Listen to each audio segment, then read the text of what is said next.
सभी भक्तजनों को जय श्री कृष्ण। श्री सुखदेव जी कहते हैं, परीक्षित, अक्रूर जी कहते हैं, प्रभो स्वयं आत्म वस्तु में स्थूल देह, सूक्ष्म देह आदि उपाधियां ना होने के कारण ना तो उसमें जन्म मृत्यु है और ना किसी प्रकार का भेदभाव। यही कारण है कि ना आप में बंधन है और ना मोक्ष। आप में अपने अपने अभिप्राय के अनुसार बंधन या मोक्ष की जो कुछ कल्पना होती है उसका कारण केवल हमारा अविवेक ही है। आपने जगत के कल्याण के लिए यह सनातन वेद मार्ग प्रकट किया है। जब जब इसे पाखंड पथ से चलने वाले दुष्टों के द्वारा श्रुति पहुंचती है तब तब आप शुद्ध सत्वमय शरीर ग्रहण करते हैं। प्रभो वही आप इस समय अपने अंश श्री बलराम जी के साथ पृथ्वी का भार दूर करने के लिए यहाँ वसुदेव जी के घर अवतीर्ण हुए हैं। आप असुरों के अंश से उत्पन्न नाम मात्र के शासकों की सौ अशोकनीय सेना का संहार करेंगे और यदुवंश के यश का विस्तार करेंगे।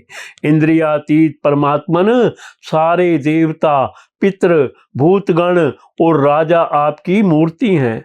आपके चरणों की धोमन गंगा जी तीनों लोकों को पवित्र करती हैं।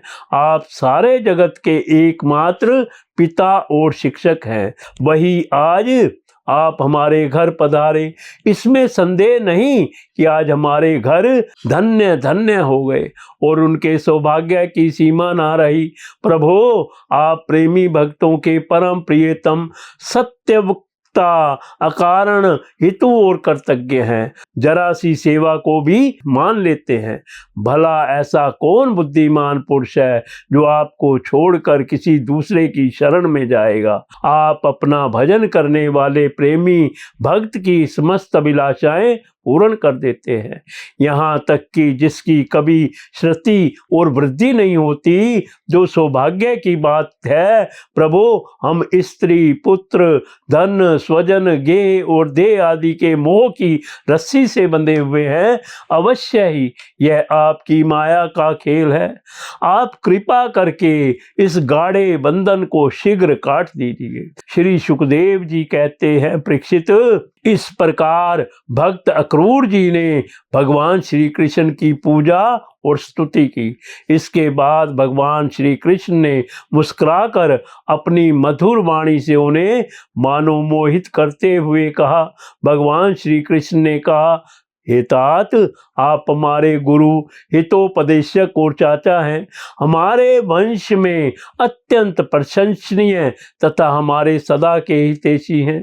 हम तो आपके बालक हैं और सदा ही आपकी रक्षा, पालन और कृपा के पात्र हैं। अपना परम कल्याण चाहने वाले मनुष्यों को आप जैसे परम पूजनीय और महाभाग्यवान संतों की सर्वदा सेवा करनी चाहिए। आप जैसे संत देवताओं से भी बढ़कर हैं, क्योंकि देवताओं में तो स्वार्थ रहता है परंतु संतों में नहीं।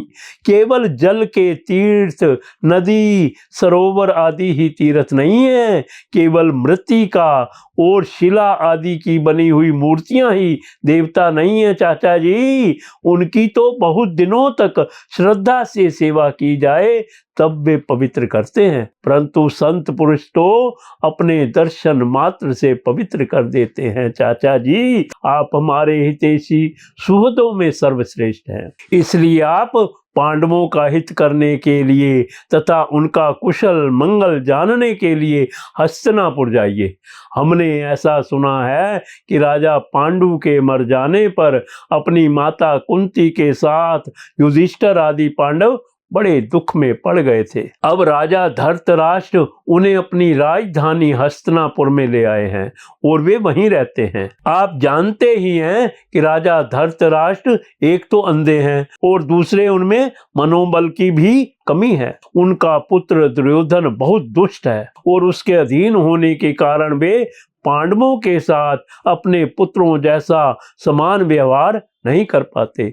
इसलिए आप वहाँ जाइए और मालूम कीजिए कि उनकी स्थिति अच्छी है या बुरी। आपके द्वारा उनका समाचार जानकर मैं ऐसा उपाय करूँगा जिससे उन स्वतों को सुख मिले। सर्वशक्तिमान भगवान श्री कृष्ण अक्रूर जी को इस प्रकार आदेश देकर बलराम जी और उद्धव जी के साथ वहाँ से अपने घर लौट आए।